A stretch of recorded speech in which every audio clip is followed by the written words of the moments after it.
Hello, hello, everybody. Kelsey Komorowski here, founder of Como. I am so thrilled to be on today with one of our rock star supermoms, Tasha Champion, literally a rock star name too, Tasha. I love your name. Tasha has so graciously agreed to come on and share her story and her son's story. And you guys are in for a real treat. This is unlike any parent interview I think we've ever done. So yeah, just happy that you're here, and we'll go ahead and dive in. First off, Tasha, thank you so much for coming on today. Of course. Thank you for having me. I was like really, really excited. Even from the time my son joined, I'm like, I hope I get interviewed. Well, then both of our dreams are coming true today. I've been looking forward to this from the beginning. Okay, so Tasha, we're gonna dive right in. I'll just set the scene real quick. So you guys, right now, Tasha's son Deonte, he is on track to graduate high school. He's finishing out grade 12 as a confident, really just excited about his future young man, on track with everything. And Tasha, were things always like this? Was it a nice, easy breezy to where he's at now? Tell us a bit about Deonte's background. Oh God, no. Like even just starting from my pregnancy, my placenta stopped working. And so he was missing nutrients. And missing nourishment when I was pregnant. And once they found out, I had to, of course, go and deliver. And they were like, just understand you're going to have a really small baby. And truthfully, he was like 5 pounds. And by his 8-week checkup, he was 15 pounds. And then he never stopped growing. But in that, early on, he had a speech problem.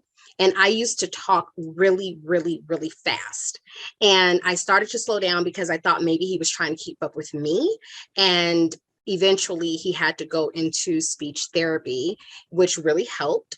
But what I started to notice as he went through school, like you think kinder, first grade, second grade, okay, they're kind of just learning little tidbits. But as school progressed, it was always a struggle. And so by the time he was about maybe in 4th grade, I went to the school and tried to get him special education, because what I was noticing, and this is how I describe my son, is if he's in class and students learn on Monday and they grasp what they've learned, my son will understand it on Wednesday. So the processing of the information is delayed. And they were telling me, well, he doesn't meet the qualifications for special education. But what I also knew was that traditional classroom environment was also too fast. So there was no middle ground for him. By the time he was in middle school, I put him in independent study school, which helped, but it was still based on the teacher, if the teacher spent more time with him. And so over that time, he really lost confidence because he knew that, like, I'm not as smart as the other kids, or I'm not. Tasha, I just want to really quickly, I apologize for interrupting, but for those of our audience who might not know, could you just spell out the difference between the traditional classroom versus the independent? What was kind of the core difference in the teaching environment or the instruction between those two? Absolutely. So in what I consider traditional classroom, you go in, you have the teacher, students come in, they sit down, teacher is at the board, she teaches the lessons, you do the work, you do the homework, you turn it in, it's done. And they have a certain amount of lessons that have to be done in a certain amount of time. So with the independent study, he actually can go and learn at his own pace. And the teacher has more time because it's a much smaller setting, with the teachers and student ratio. And so he had more time with his teacher. He had more time to understand it. He didn't have to rush. So yes, while students were learning on Monday and he was learning on Wednesday, he was still more on track. And for the first time in 6th grade, he made honor roll, and he was so super proud of himself. And then, just life happened, and I had to put them in a different school, and this process started all over again. And although he was still in an independent program, the teacher was different. And so I'm like, his education is really being based on what teacher he has. And I know that that's not right, but I didn't know anything else to do. So those are like some of the differences between what I consider traditional and with independent study. Beautifully articulated. I could not have said it better myself. And I just want to highlight, because Tasha, that's something we actually hear a lot of from parents and students. And it's super normalized, the assumption of like how well a student does, how much they like a subject is very tethered often to the teacher. And that's just something that kind of like collectively we've all decided for some reason to accept, is like, that's just the way it is, which is crazy. And we'll talk more about that, I'm sure. But I love that you highlighted that, because it is something that I think a lot of families grapple with. And obviously you really can't always or hardly ever pick your kids' teachers, right? So right. Awesome. Okay. Yeah. Thank you, Tasha, for clarifying. Go on. Absolutely. And with that, I don't allow my kids to go in and change teachers, because in life, you can't change your boss. You can't just change your supervisor. So I make them adjust to, like, if this is the type of teacher you got to adjust to that. But what was happening is I never got to really understand what my son needed to adjust to within himself. And so throughout his entire schooling career, he struggled. And he was always behind. I was always getting calls like, hey, Deonte hasn't turned in this, or he hasn't turned in that. And I was just like, Deonte, we got to pull this together. And he's got a brother that's right beneath him. And I'm like, you don't want to be a senior with your brother. And so I didn't even realize like that was actually more damaging, because then it's a thing to confidence.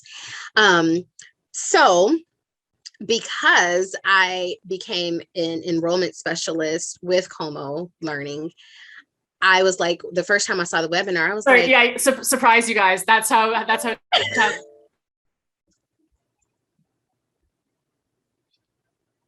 Uh-oh.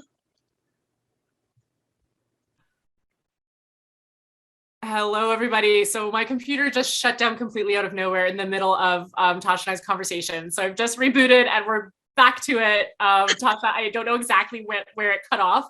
We were talking about Deonte, essentially the conversations of, you don't want to be in the same grade with your brother if we're a grade behind, recognizing that that might not do wonders for the confidence piece. Mm-hmm. And then what happened from there? So what happened from there is I was saying, like, I learned about Como Consulting just about towards the end of really what should have been his senior year, where he should have been preparing for graduation. And I had already accepted that, my son is going to graduate a little bit late. He won't be the first student, won't be the last. It's just where he is. And we're going to take it on. We're going to roll with the punches and make it happen. And Tasha, if I can ask, was he or you like upset by this, or was it something that was kind of par for the course based on the pace at which he had been completing his studies? Like, I'm just wondering about how this affected him or you, if at all. To be honest, it affected me more out of shame. Like, what did I do as a mom? What didn't I do? Was I not, more on top of things? Did I not push him more? Did I push him too much? So there was really shame and embarrassment that my son is 18 and he's a senior and he's not going to graduate on time. And when I let that go, it really gave me the opportunity to see what my son was really struggling and dealing with. And I think when I was holding that shame, I was speaking to him in that shame. And with the embarrassment attached to me, I was projecting that on him. And that's where the whole thing of like, you don't want to graduate with your brother came in. So that's really how I took it on. I think he did feel a little bit of embarrassment, but he also didn't feel like it was the worst thing that could happen. Wow, Tasha, I wasn't expecting any particular answer, but that's really powerful. And that's like, thank you for sharing that. Cause that's, just thank you for that authentic share. I think that's something, when we talk with parents and mostly moms, mm-hmm. It's something I feel like there's a lot of shame and stigma, and even admitting that there can be shame or stigma around these types of things. Like, it's not something that is open dialogue, easy conversation to have, but I think it's important to shine a light on it, because I think every parent has it, right? You go through it and it's normal. And if anything, I think what you just shared, and if it's okay to just unpack that a little bit as far as that acceptance piece, because I know for like, I don't know, 8 out of 10 moms tell me that they lay awake at night being like, what did I do wrong? Like, why can't I help them? What am I doing? Especially if their kids are really struggling with learning, and Deonte doesn't fall into this, but some parents are dealing with teens who struggle with really negative self-talk, mental health challenges.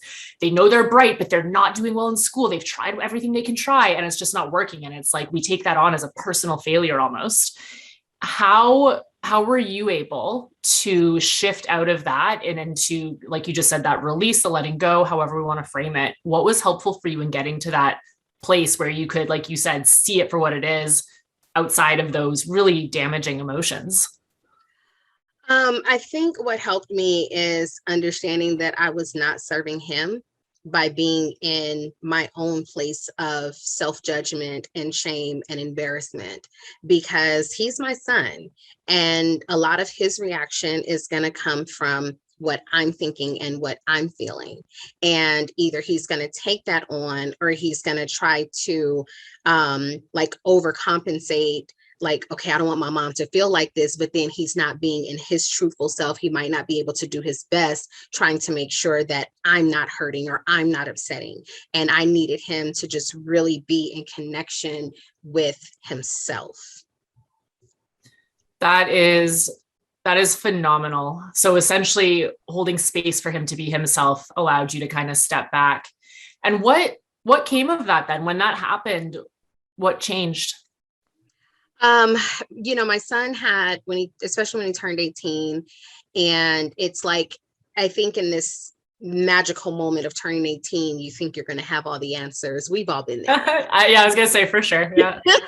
We think, we're adults now, and really, to all you teenagers that watch this, at 18, you can't do anything but vote. Like that's what you get to do. You get to vote at 18. But there's still this societal pressure. There's still like a family pressure of like, okay, I'm 18. And he came to me and he's like, Mom, I'm 18. I don't know what to do. I literally don't know what to do. And it scared him. And I said, well, Deonte, you know that I do enrollment for the Como Learning Program. Would you like to learn more about it? Now, let me give you guys my disclaimer. I am usually that mom. I tell my children exactly what they're going to do. If I tell you you're going to do a program, you're going to do the program. If I tell you you're going to take a course, you're going to take the course. But with this, something in me, and I think from talking to other parents and talking to other teenagers about this program, something in me knew not to approach it in that way. I needed this to be a decision that he made for himself, because that was the way it was going to make the biggest difference. And what was so great for me is I got to really step out of the enrollment specialist scene and step in 100% as the parent and sit on the opposite side of the seat where Kelsey is now interviewing me and my son as the family versus me doing that with families. And so it gave me the opportunity to just really see my son and see how he responded to the questions and what he wanted out of life and what he was feeling. And by the time we were done with that learning and achievement audit, it was like this beautiful bright light over my son that was like, I want to do this and I want to see if it works for me. And it wasn't about mommy. It wasn't about like, well, I know mom really wants me to do this. It was like, no, this is 100% on you. I will make the investment in you. I'm not spending my money on a program. I am making the investment in you because I believe in you. And if this is what you want, then I don't have any problem paying the investment to make sure that you get to truly hone in on skills that you have, but you don't know you have them and you don't know how to utilize them. So now you get to learn. And I told him, I said, it's not just about school. This is about life. Everything you learn is going to take you from where you are now to every other aspect and part of your life. And so he was all in after the interview. Tasha, wow, there is so much to unpack there. And I know I'm cognizant of our time together because I'm like, I could talk to you for hours. We're fine. But so I think a couple of really important things. Number one, and this is so interesting for those of us who might be a bit newer to us, who aren't too sure what we're all about. Like Tasha, you had mentioned, what am I going to do with my life piece, right? Of Deonte being like, this is a bit scary. I'm not sure. So a lot of people are like, they ask us what tutoring we do, right? And there's no connection to the broader, greater context of living a joyful, fulfilling, beautiful life, right? And you guys, we're not tutors. This is not what we do. The reason that Tasha thought of us, and I was going to ask you this, Tasha, but you kind of addressed it of like, why would you think about us for Deonte? You guys, we use schoolwork as a vehicle, okay? Schoolwork is a vehicle for introspection, for your child figuring out what kind of person they want to be. That is when we do school right. That is what schoolwork affords the opportunity to go inside and think about their own thinking, time management, organizer, creator, like all of these different interesting identity pieces that they get to tap into through schoolwork. And to Tasha's point, the interview, and I'll just give a bit of context, Tasha. So Tasha, an enrollment specialist, Tasha is one of our amazing enrollment specialists. Some of you I know have actually spoken with Tasha. So she's the person, you guys, for our flagship program. We invite families in who we know we can help, who fit, the criteria of the students we know that we can work with. So Tasha conducts what we call a learning and achievement audit with families to get really clear on where is the student at right now? What are their challenges? The real challenges, not about, I don't like math. We look at what is the relationship underneath with themselves as a learner versus math, all of these different things, run through it versus where do they want to be? All right. What a student envisions for themselves. And this is we could do a whole other interview on, a lot of students don't even know what's possible for themselves. And a big part of the learning and achievement audit that I did with Tasha and Deonte and that Tasha does with our families is really inviting them to think about what's possible. No limits, just really put it out there. What would they want for themselves if they could have it? And then letting them know. And this there's never been a time where this hasn't been true. Letting them know that they can have it. You guys, skills, and our program is just skill building. It's not, our program is a bridge. All right. We simply serve the purpose of showing students how to build out the skills so that they can get to whatever it is they want for themselves, so that they can create whatever reality they want for themselves. And Deonte was I love what you shared about the golden ray of light, because it was it was a really impactful conversation. Like, he was just all in from the get-go. And I think the other important piece, Tasha, this was not about, of course you want things for him. And, obviously every parent wants their kids to build the skills and do amazing. However, we know, and this is part of skill building, you can't do it for them. They have to do it for themselves. They need to have that buy-in of doing it for themselves. So Tasha, let me ask you this.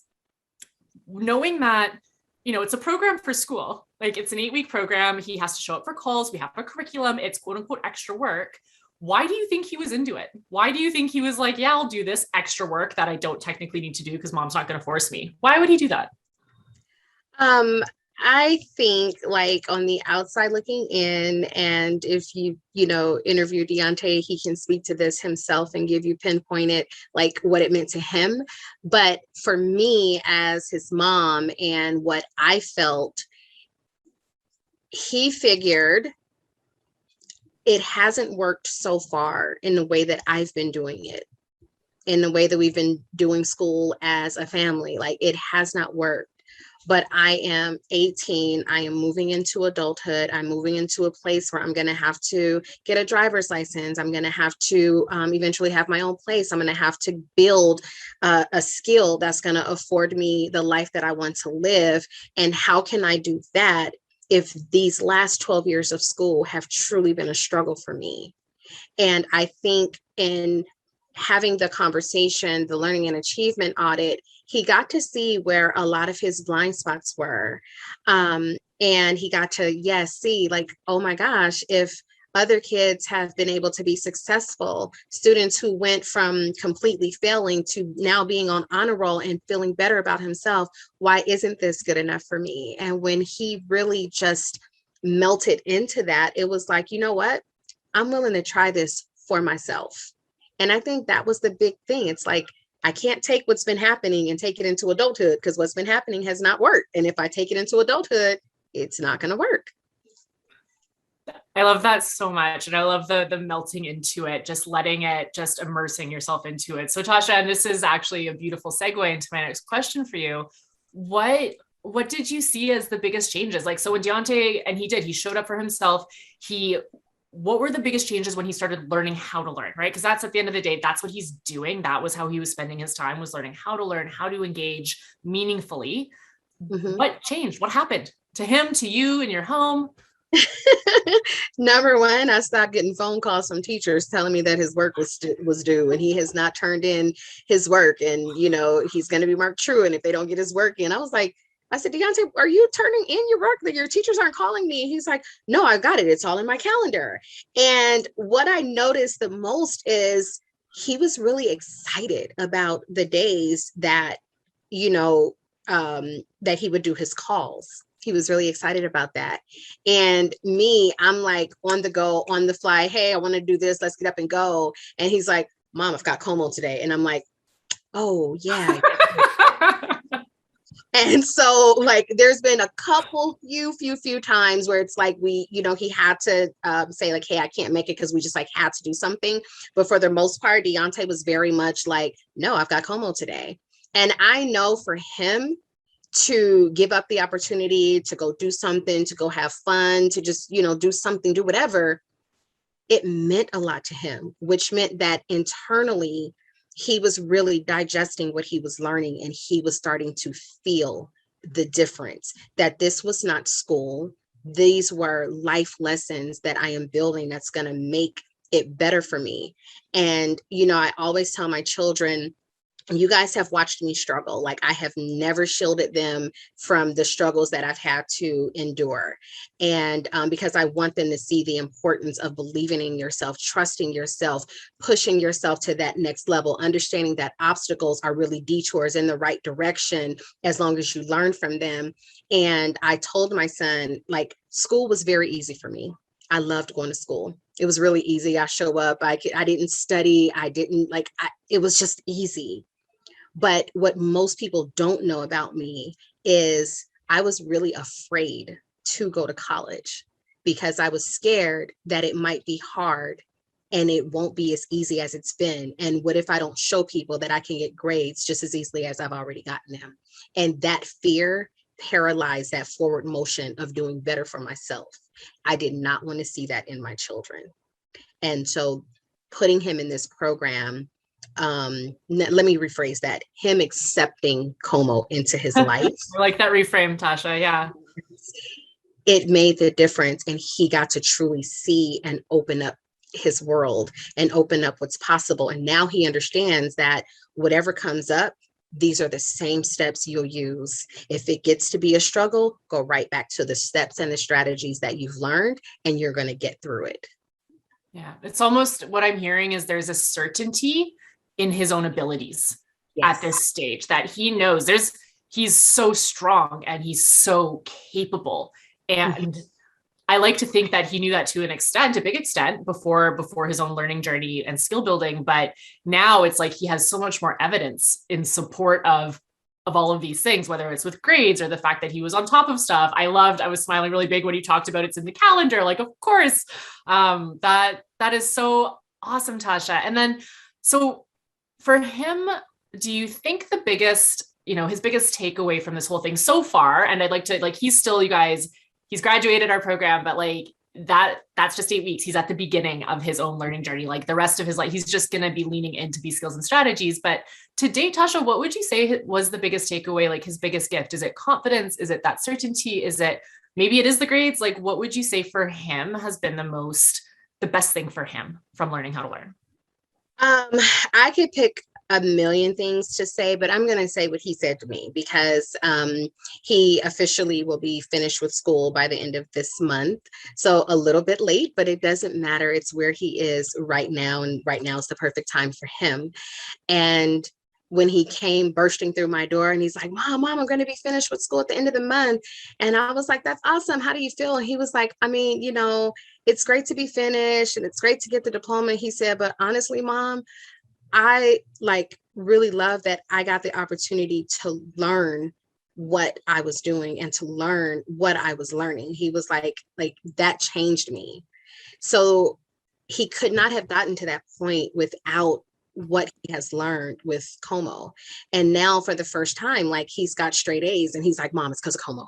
Like what I've learned, So he sees it and he's physically watching it work. He's watching what he's learned, he's applying what he's learned, and he's seeing the difference. So if I had to say anything, I would say he sees it in himself as he continues to apply everything that he's learned. That is amazing. Tasha, I want to highlight just one big thing. First of all, he's saying it's because of Como and this. Sure, we gave him the tools, and I just, for any parent or student listening, every person can have that for themselves if they're willing to show up, even in just a little bit. And Deonte obviously showed up for himself in spades. He earned that. He invested in himself and he believed in himself. And like, I'm having emotions right now. I'm so honored that we got to serve as that bridge for him, because it's amazing how far he's come. And Tasha, let me ask you then, and I know we're coming up to our time here. What advice would you give to parents who are in the thick of it right now, whose kids are struggling, who feel like, is this how it's going to be? It's hard. It sucks. What would you say to them? There's a few things, and my youngest is in 7th grade. He just started 7th grade, and I am hell bent on making sure that he goes through the Como process. But the cool thing about it is Deonte is really excited to work with his little brother. So yesterday, they went through and they set up his calendar, like when he needs to do this class, this assignment, when he needs to prepare for the next assignment, what time he needs to study, what time he needs to do his chores, what time he can play video games. Like Deonte just went through and helped him to create this calendar. And what I would say to every parent out there, to every family, to every student, get the program in your home. This is an investment into your entire family. You're not just investing in your child, you're really investing into your whole family, especially if you have multiple children, because what they get to learn is really invaluable. It's super priceless. But as parents too, you really will learn a lot just watching them go through it. And if you watch some of the videos, you're going to learn things that you can apply in your own day-to-day life. Like for me, I actually use my calendar correctly now. But it is super important. Like what I would tell every single family, and I understand that, different families are in different financial brackets. But even if you have to petition, like, in high school, when my school was going on world trips out of the country, they would write letters and give them to people at their church and say, hey, do you mind donating? Like, allow people to support you. Say like, hey, this is a program that my family needs, and I just can't financially do all of it. Would you mind donating to help my family invest in ourselves? And somebody could give you, you might have 5 people at church that can give you, 25 here, 100 here. I don't know, but don't be afraid to figure out how you can make this happen for your household, because it truly is life-changing. And to see the spark in your child come alive, to see a spark in their eye that they know they can do it. And it doesn't matter if they're a straight A student, or it doesn't matter if they are a struggling student. All of us get to digest these skills and strategies that we get to use in our life every single day going forward. And that, again, is the priceless moment that you will always be proud you took the time to invest in your family for their future.